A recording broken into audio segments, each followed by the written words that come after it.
மிகப்பெரிய பூஸ்ட் 40,000 கோடி ரூபாய்க்கு ஆயுதங்கள் வெடிமருந்துகள் வாங்க மத்திய அரசு அனுமதி. பாகிஸ்தான் பயங்கரவாதிகளுக்கு எதிரான ஆபரேஷன் சிந்தூர் நடவடிக்கையை தொடர்ந்து ஆயுதப்படையினருக்கு 40,000 கோடி ரூபாய் அளவுக்கு ஆயுதங்கள் மற்றும் வெடிபொருட்கள் வாங்க ஒப்புதல் அளிக்கப்பட்டுள்ளது. அவசர கால கொள்முதல் அதிகாரத்தின் கீழ் இந்த நடவடிக்கை எடுக்கப்பட்டுள்ளது. அவசர கால கொள்முதல் அதிகாரத்தின் கீழ் பாதுகாப்பு படையினருக்கு தேவையான ஆயுதங்கள் மற்றும் வெடிமருந்துகள் வாங்க மத்திய அரசின் பாதுகாப்பு கையகப்படுத்தல் கவுன்சில் ஒப்புதல் அளித்துள்ளதாக பாதுகாப்பு அமைச்சக அதிகாரிகள் தெரிவித்துள்ளனர். அவசர கால அதிகாரங்களின் கீழ் கையகப்படுத்தலுக்கான ஒப்புதலை பாதுகாப்பு அமைச்சகம் மற்றும் இராணுவ உயர் அதிகாரிகள் கலந்து கொண்ட அதன் கூட்டத்தில் பாதுகாப்பு கையகப்படுத்தல் கவுன்சில் சமீபத்தில் வழங்கியதாக பாதுகாப்பு அமைச்சக அதிகாரிகள் தெரிவித்துள்ளதாக ANI செய்தி வெளியிட்டுள்ளது.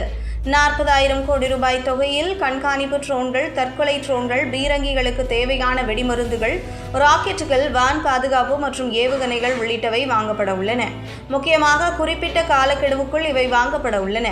கடந்த 5 ஆண்டுகளில் 5வது முறையாக அவசர கால கொள்முதல் அதிகாரத்தை பயன்படுத்தி ஆயுதங்கள் வாங்கப்பட உள்ளன. பாகிஸ்தானுக்கு எதிரான மோதலின் போது பிரம்மோஸ், ஸ்கால்ப் க்ரூஸ் உள்ளிட்ட ஏராளமான ஏவுகணைகள் பயன்படுத்தப்பட்டன.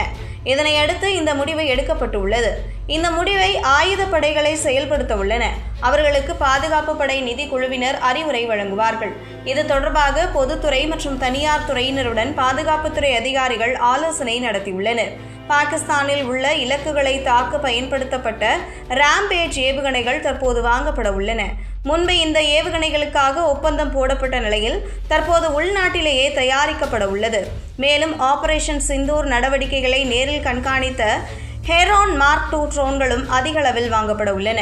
ட்ரோன்களை கண்டுபிடிப்பதற்கான ரேடார்கள் தொடர்பான ஒப்பந்தத்தை பொதுத்துறை நிறுவனமான பெல்க்கு கிடைக்கும் என எதிர்பார்க்கப்படுகிறது.